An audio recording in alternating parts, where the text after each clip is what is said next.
The call came at 6:47 in the morning, Pacific time, which meant it was nearly midnight where I was standing in a hotel corridor in Zurich, still in the blazer I'd worn to the client dinner, shoes in my hand because my feet had given up an hour ago.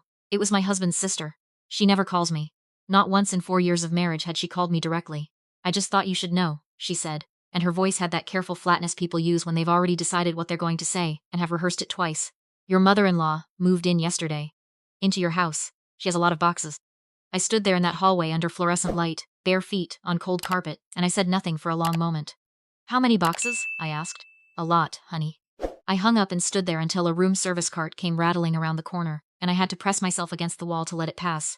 The man pushing it glanced at me, woman in a wrinkled blazer, shoes in her hand, staring at the middle distance, and he had the grace not to say anything. My name is Ingrid. I'm 31 years old, and I had just spent 11 months working a contract in Europe that was supposed to secure our financial future. I had taken the assignment specifically because the firm offered a housing stipend that let us save almost everything from my regular salary. We were going to pay off the mortgage early. We had a plan. My husband Garrett and I had sat at our kitchen table with a spreadsheet and a bottle of wine and mapped out every month of the next 3 years, that table, that kitchen, that house. We had bought it together 2 years before, a 1940s craftsman with bad pipes and good bones that I had spent 6 weekends stripping wallpaper in. His mother, Nora, had never liked that I made more money than her son. She had never said it directly. She said things like, "Isn't it hard for Garrett, being home so much while you travel? And some men adjust, I suppose." She smiled when she said these things. She always smiled. Garrett answered on the third ring. He sounded awake, which meant he'd been expecting the call. "Before you say anything," he started, "that's never a good beginning." She had nowhere to go, he said. The landlord sold her building. She needed somewhere temporary. Temporary, I said. A few months. Maybe through spring, Garrett. I come home in 6 weeks. I know. Where exactly is she sleeping? The pause before he answered told me everything. We converted the office, he said. The office was where I worked when I was home. It had my desk, my filing cabinet with 4 years of tax documents and the folder where I kept our mortgage papers and the hard copy of our joint account statements. It had the bookshelf I'd built myself from a kit, badly, lovingly, the one where all the shelves were slightly uneven and I didn't care. She needed a real room, Garrett said. Not just a couch. Where is my desk? Storage unit. Where are my files? Longer pause. She needed the closet space, so the garage, I think, in a box. I sat down on the hallway floor. I didn't plan to. My legs just made the decision without consulting me. I sat down with my back against the wall and my shoes in my lap, and I thought about my mortgage papers in a cardboard box in a garage. And about the fact that my husband had said I think about the location of my legal documents, like he hadn't been fully paying attention when it happened. Okay, I said. Okay? He sounded relieved, which was the wrong reaction. I'll see you in 6 weeks, I said and hung up. Here is what Garrett did not know. What nobody knew because I hadn't told anyone. Because in my line of work, financial compliance and consulting, you develop a habit of keeping certain information close until the moment it becomes necessary. 7 months earlier, before I boarded the plane to Zurich, I had spent a Saturday morning with an estate planning attorney. Not because I was being dramatic, because I'd done a contract abroad before, a shorter one, and I came home to find that Garrett had co-signed a loan for his brother without telling me, using our joint account as collateral. We had handled it. We had talked about it. He had promised it would never happen without my knowledge again. I believed him, mostly. But I also believed in documentation. The attorney had been a small, precise woman named.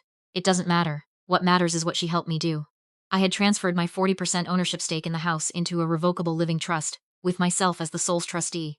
It didn't change anything about how we owned the house together. Garrett still held his 60%. But my portion, and anything requiring both signatures, which under our mortgage agreement meant any refinancing, any equity line, any significant modification to the loan, was now held by the trust. I had also added a clause to our joint account. Any single transfer over $8,000 required dual authorization. I told Garrett about this one. He said it was a little paranoid, but fine. He did not ask if there were other things. I spent the next 6 weeks finishing the contract. I did my job well. I ate dinner alone most nights at a small restaurant near the hotel where the owner knew my order by the 3rd week. I called Garrett every other day and he told me his mother was settling in, and that they'd repainted the guest restroom, my office, and I kept my soul. The flight home was 14 hours. I slept for 3 of them and spent the rest thinking. I did not tell Garrett my arrival time. I took a cab from the airport. When I turned onto our street, it was 2 in the afternoon on a Wednesday. I had been gone 312 days. The craftsman looked the same from the outside except that there were 2 cars in the driveway, Garrett's, and a silver sedan I didn't recognize. And on the porch there was a rocking chair that had not been there when I left. It was a nice rocking chair. Cushioned. It had the look of something moved in with intention. I paid the cab driver and rolled my suitcase up the front walk. The door opened before I reached the porch. Nora stepped out and the expression on her face when she saw me did something complicated. It started as surprise sharpened into something territorial and then smoothed itself into the particular warmth she deployed the way other people use a shield. Ingrid, she said, we didn't know you were coming today. I live here, I said pleasantly. Garrett appeared behind her. He looked tired in the way people look when they've been managing something for a long time. He hugged me and it was real, or it was mostly real. And over his shoulder I could see into the living room where a second bookshelf had appeared along the wall. One of those dark wood units, heavy, expensive looking, definitely not ours. We redecorated a little, he said into my hair, just to make it more comfortable. Mom found some good pieces. I pulled back and smiled at him. Show me around, I said. What had been my office was now painted a deep sage green, a color I actually like, which somehow made it worse. And there was a queen bed in there and a mirrored dresser and a closet reorganized with fabric bins, and a small television mounted on the wall where my bookshelf used to be. It was immaculate. It looked like a guest room in a lifestyle magazine. It looked like someone had moved in with the full expectation of staying. My actual bookshelf, the lopsided one I'd built, was in the garage on its side, partially disassembled. The shelves were in a separate pile. Some of my books were in a plastic bin with the lid not fully snapped shut, the corners soft from moisture. My filing cabinet was there too, locked, which meant at least the contents were intact, but one corner had a scuff on it that it hadn't had before. I ran my finger along the scuff and didn't say anything. We were going to get you a proper storage system, Garrett said from the doorway. I said. We had dinner that night, the three of us, and Nora had cooked a pot roast that was genuinely excellent. And she talked about the neighborhood, and how she'd been getting to know the couple next door, and how she thought the kitchen could use new cabinet handles. And she had a vision for the backyard. She talked about it all in the tone of someone who has thought carefully about these things. Someone with a stake in the outcome, someone who lives here. Garrett kept refilling her water glass. I ate my pot roast and asked her questions and listened carefully. After dinner I said I was exhausted from the flight and went to our bedroom, which had not been redecorated, I noticed, but did have a new lamp on Nora's side, which was the side closer to the window, which had historically been my side, and I lay in the dark and made a list. The next morning, Nora left early to meet a friend. Garrett made coffee, and we sat at the kitchen table with the same two chairs and I waited until he was halfway through his cup. I need to talk to you about something, I said. Okay. He wrapped both hands around his mug. That's what he does when he's bracing. Your mother needs to find an apartment, I said. I'll give her 60 days. I think that's fair. He looked at the table. She's on a fixed income.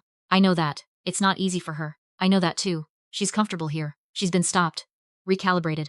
She's been helping with the house. With errands.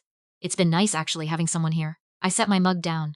Garrett, she moved into my office. She reorganized our garage. She has claimed the side of the yard where I was going to put a garden. She has a rocking chair on our porch. It's a nice chair. That's not the point. He looked up then. She's my mother. She is.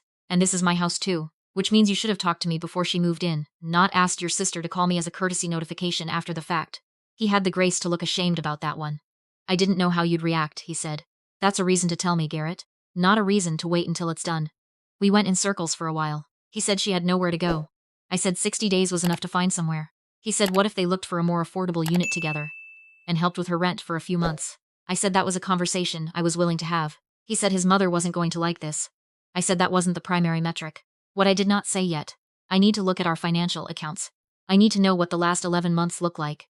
I need to know if the plan we made at this table with that spreadsheet still looks anything like what's in those accounts. I didn't say it because I wanted to see the records before I said a word. That night I opened the joint account on my laptop. I sat with it for a long time. The housing stipend from my firm had been deposited into a separate account I controlled, which I had not mentioned was separate. That money was untouched. Good. That was my first exhale. The joint account was a different picture. Over 11 months, there had been 15 transfers I didn't recognize. Small ones at first, $200, $350, the kind of amounts that are easy to miss. Then larger ones, $2,200. Then 3 transfers in the last 4 months of $4,500, $4,500 and $4,200, each one just under the $8,000 dual authorization threshold he knew about. Total a little over $31,000. I ran the math twice. I closed the laptop. I opened it again and ran it a third time. Then I went to the guest room, the sage green room, Nora's room, and I knocked and asked if she had a moment. She was in her robe, reading. She looked surprised and then composed herself into gracious. Of course, she said and closed her book. I sat in the small chair by the window, the one that had clearly come with her dresser set, and I folded my hands in my lap. I've been looking at the bank account, I said. She didn't say anything. That was informative. Garrett has been sending you money. I kept my voice conversational. Regularly. For 11 months. She lifted her chin a little. He wanted to help. I'm his mother. He did not tell me. He knew you'd. She stopped. Say no? I offered. She pressed her lips together. Nora, I said. I don't resent you for accepting money from your son. That's between you and your conscience. But that was our money. It was in our joint account. And it was sent without my knowledge or consent, carefully structured to stay under the limit he knew I had set. She looked at the window. He loves me, he wants to take care of me. He can do both of those things, I said, and still have told me. She looked back at me, and something shifted in her face. Not softness exactly, more like the removal of a layer. You're very controlled, she said, and she didn't mean it as a compliment. I know, I said. It's kept me solvent. I left her to her book and went back to the kitchen table, and I sat there for a while in the dark. The refrigerator hummed. Outside a car went past. Then I called Garrett. He was somewhere in the house. I could hear him pause in the hallway when his phone rang and he saw it was me. He came into the kitchen and stopped when he saw me sitting there, in the dark. Sit down, I said. I turned my laptop around and showed him the account summary. He looked at it for a long time and then he looked at his hands. He had the expression of someone who has known a moment was coming and who still isn't ready for it. She needed the money, he said. I know she did. You were gone. I couldn't exactly. You have a phone, Garrett. You have email. You have every tool a person needs to ask their spouse a question. You would have said to put it in a savings account and give her $200 a month, he said, and there was something that almost sounded like resentment in his voice. I looked at him for a moment. That's probably what I would have suggested, yes. And then we could have talked about it, and maybe I would have been persuaded to do more. Or maybe we would have found another solution. That's how it's supposed to work. He was quiet. How much does she know you sent? I asked. All of it. Did she ask you not to tell me? He didn't answer, which was an answer. I got up and filled a glass of water at the sink and stood looking at the window above it, the one that faces the backyard, and I remembered the afternoon I had stood in this exact spot, looking out at the overgrown mess of a yard, and telling Garrett I wanted to put in a raised bed garden, and he had said go for it, and I had spent 3 weekends planning it, mapping sun and shade, researching soil depth for tomatoes. I had been excited about it in a way that felt almost embarrassing in retrospect. The corner where I'd planned the garden was where Nora's patio furniture was now. She needs to move out, I said. It's 60 days to be real, and I need you to tell her. Not me. You. He was quiet for a while. Then, and the money? We'll put together a plan. Together like we were supposed to do the first time. I turned around. I'm not asking you not to help her. I'm asking you not to do it behind my back. She's going to be hurt, he said. She'll adjust, she thought. He stopped. Tried again. I think she thought this was going to be more permanent. I looked at him. Then she thought wrong, and so did you a little. He flinched. The rocking chair on the porch, I said. The new bookshelf. The television mounted to the wall of my office. The garden corner. Garrett, this has the shape of something that was meant to stick. He looked at the table. He didn't say no. Did she tell you she wanted to stay permanently? Very long pause. She said it would be good for everyone, he said carefully. For everyone. She said you work too much to really use the house anyway. I let that sit in the air for a moment. Okay, I said finally. He looked up. I need you to understand something, I said. I have been gone for almost a year. I worked in a city where I knew 2 people, and ate dinner alone 4 nights a week, and video called you from a hotel room in a different time zone, and thought about this house, and thought about coming home, and thought about the garden and the kitchen, and the table where we made our plan, and I came home and my office is sage green and my books are in a bin with the lid open, and someone else's sleeping's on my side of the yard. I paused. I am not going to pretend that's fine. He looked at me for a long time. I didn't think about it that way, he said, and I believed him, which was almost more frustrating than if he had been calculating about it. I know, I said. That's the part we need to fix. Telling Nora was his job, and he did it the next evening, standing in the kitchen while I was very deliberately in the other room not listening. I could hear the rhythm of it, her voice rising. His staying measured, one long silence, her voice again. It went on for about 40 minutes. Afterward he came and stood in the doorway of what was currently still the guest room. I had moved back into our bedroom, but I stood there sometimes looking at the sage walls trying to decide if I was going to keep the color. She cried, he said. I know, she said she feels unwanted. She is wanted, I said. As a guest, for a visit with appropriate notice, in the guest room. Which this will be again. He leaned against the door frame. She asked if it was because of the money. What did you tell her? I told her that was part of it. Good. He was quiet for a moment. She told me you were going to cause problems from the beginning, that you were the type. I turned to look at him. She said that before we got married, he said. I didn't think about it until now. She said you were too independent, that it would make things hard. She wasn't wrong, I said. I am independent. That's why I have a job that pays well enough for us to own this house. It's the same quality in both contexts. He smiled at that, a little, reluctantly. I didn't handle this well, he said. No. I kept telling myself I'd sort it out before you got home. How was that plan going? Not great. I sat down on the edge of the not my bed, and looked at the not my bookshelf, and thought about the peculiar thing that happens in a marriage when someone loves you and simultaneously doesn't quite see you. We need to talk about the account, I said. And we need to set up something real for your mom. A realistic number, agreed on by both of us, automatic transfer, no exceptions and no side payments. And she needs an apartment in 60 days. 58, I agreed. He sat next to me on the edge of the bed. We were both looking at the sage green wall and the mounted television and the mirrored dresser that didn't belong to us. I'm glad you're home, he said. I know, I said. That part, I believe. Nora moved out on day 54. I know because I counted. She was methodical about it, moving things in stages, and the last things she took were the rocking chair from the porch and the bookshelf from the living room.